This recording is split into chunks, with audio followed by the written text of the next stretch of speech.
नमस्कार আমি ঝুমু পলি পলিগ্রিলে আপনাদের সবাইকে স্বাগত। শ্রীমতী অর্চনা সাহা অনেক দিন ধরে অনুরোধ জানাচ্ছিলেন। মজার কথা হচ্ছে এটা আমারও খুব প্রিয় জিনিস, কিন্তু সময়ের অভাবে করে উঠতে পারছিলাম না। পোস্ত বড়া। আমি দুঃখিত, আরো যারা অনুরোধ জানিয়েছেন এই মুহূর্তে তাদের সবার নাম উল্লেখ করতে পারছি না, কিন্তু তাদের সবাইকে আমার আন্তরিক ধন্যবাদ অনুরোধ জানাবার জন্য। উপকরণ লাগে খুব সামান্যই। এর প্রধান উপকরণ হচ্ছে পোস্ত। আমি 200 গ্রাম মতো পোস্ত নিয়েছি। পোস্তটাকে 10-15 মিনিট ভিজিয়ে রাখতে হবে জলে।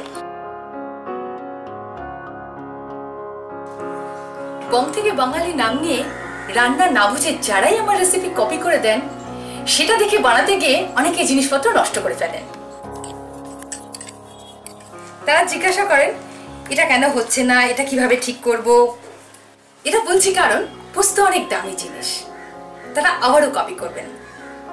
আপনি যদি আপনার জিনিস নষ্ট করতে না চান তাহলে অরিজিনাল রেসিপিটা দেখুন, কপি করা নয়। 15 মিনিট পর ভেজানো পোস্ত গ্রাইন্ডারে ঢেলে দিন। দিয়ে দিন 3-4টে কাঁচা লঙ্কা, ফাইন পেস্ট বানিয়ে ফেলুন।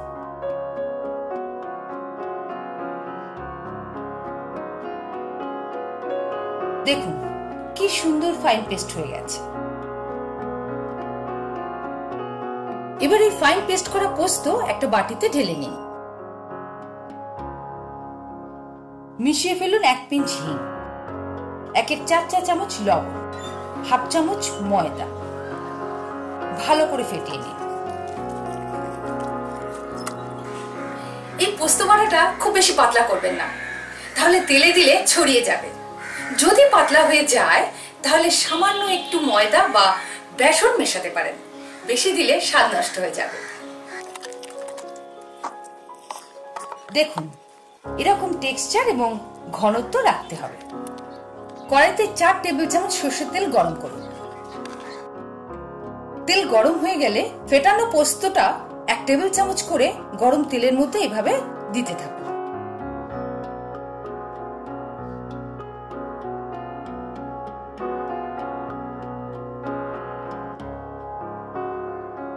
দুটো দিক উল্টে পাল্টে ভেজে নিন।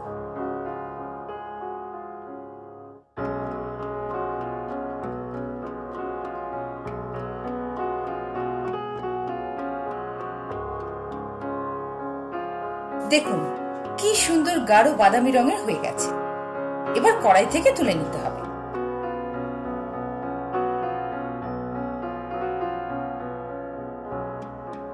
ব্যাস, এবার গরম গরম পরিবেশন করুন এই দুর্দান্ত টেস্টি পোস্ত বড়া। পোস্ত এতই দামি জিনিস যে একটা পোস্তর বড়া রেগুলার সাইজের মাছের পিসের থেকেও দাম বেশি পড়ে। কিন্তু খরচটাই কি সব? সবসময় কি আমরা খরচের কথা ভাববো? নিজের ইচ্ছে রুচিরও তো একটা দাম আছে। অনুরোধ জানাতে ভুলবেন না, শেয়ার সাবস্ক্রাইব করতেও ভুলবেন না। আবার দেখা হবে।